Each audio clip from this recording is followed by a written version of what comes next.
वरहतो सम्मा संबुद्धस। जगाला शांतीचा, समतेचा, अखंड मानवतेचा उपदेश देणारे तथागत शास्ता बुद्ध भगवान, सर्व संत, अध्यात्म, धर्मगुरू या सर्वांना एका कॉन्स्टिट्यूशनमध्ये बांधणारे भारताचे फादर ऑफ कॉन्स्टिट्यूशन असे डॉक्टर बाबासाहेब आंबेडकर या आमच्या आदरणीय महापुरुषांना शिरसाष्टांग वंदन करतो।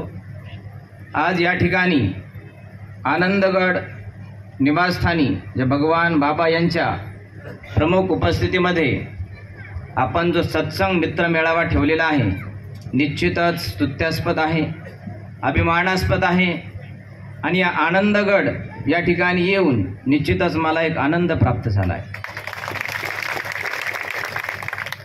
जागोजागी, ठिकाणोठिकाणी आणि वेळोवेळी ज्या ज्या ठिकाणी धर्मांच्या धर्मगुरूंनी बोलवलं अशा प्रत्येक ठिकाणी मला जावं वाटतं, कारण की त्यातून एक एकतेचा, समतेचा, करुणेचा संदेश जात असतो। कारण आपण या 5 बोटांसारखे डिवाइड झालेलो आहेत, एकमेकांपासून विभक्त झालेले आहेत।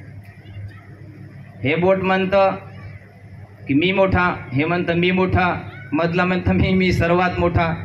त्याचप्रमाणे धर्माची देखील बऱ्याच ठिकाणी अवस्था झालेली। बऱ्याचदा बरेच जण असे म्हणतात की आमचाच धर्म श्रेष्ठ, आमचाच धर्म श्रेष्ठ, आमचाच धर्म। गर्व, अभिमान, स्वाभिमान असावा पण अतिमान नसावा।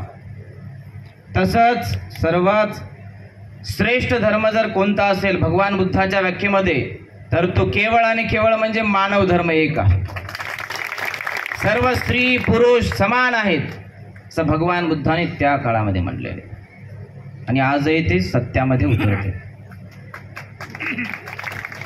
खऱ्या अर्थाने आज आपल्याला युद्धाची गरज नाही, तर या देशाला नव्हे अखंड विश्वाला बुद्धाची गरज आहे।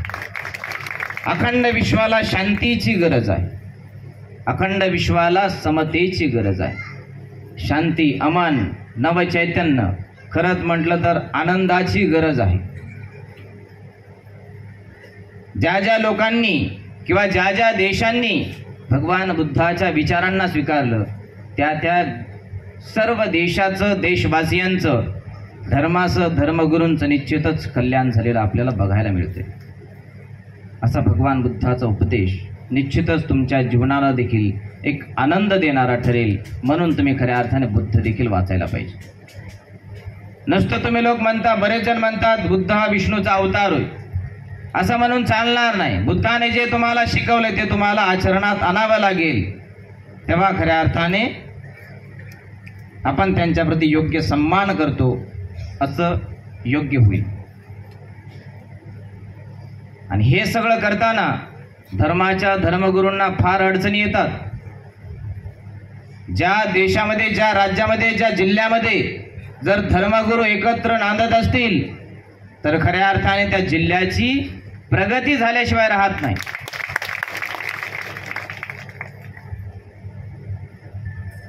जर 10 काठ्या असतील, एक जर काडी असेल तर ते कुणीही मोडू शकतं, परंतु 10 जर काड्या एकत्र आल्या कुणी मोडू शकत नाही।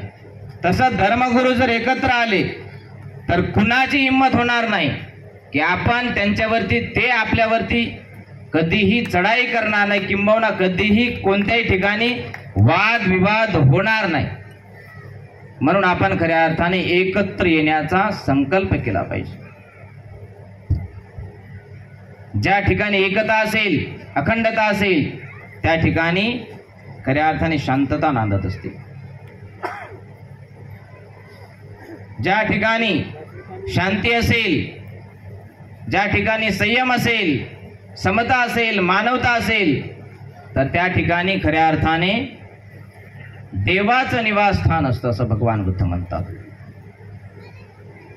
मला निश्चितच या ठिकाणी भगवान बाबा यांच्या ज्यावेळेस मी निवासस्थानामध्ये गेलो, त्या ठिकाणी भगवान बुद्धाची प्रतिमा बघितली, मला फार पाहून आनंद वाटला। अशक्यातली शक्य गोष्ट करणारे भगवान बाबा चांगली गोष्ट आहे। याचा अर्थ हा की भगवान बुद्धासह बुद्धांच्या विचारांना घेऊन चालणार हे आनंदगड आहे, याचा मला फार अभिमान. चांगली गोष्ट. काही एक दोन मी थोड्याशा बोधकथा सांगेल आणि या ठिकाणी थांबेल. एक चिमणी असते, एका जंगलामध्ये ती निवास करत असते. एका प्रसंगी खूप वादळ वारा येतो आणि प्रचंड वादळामध्ये त्या जंगलामध्ये आग लागते.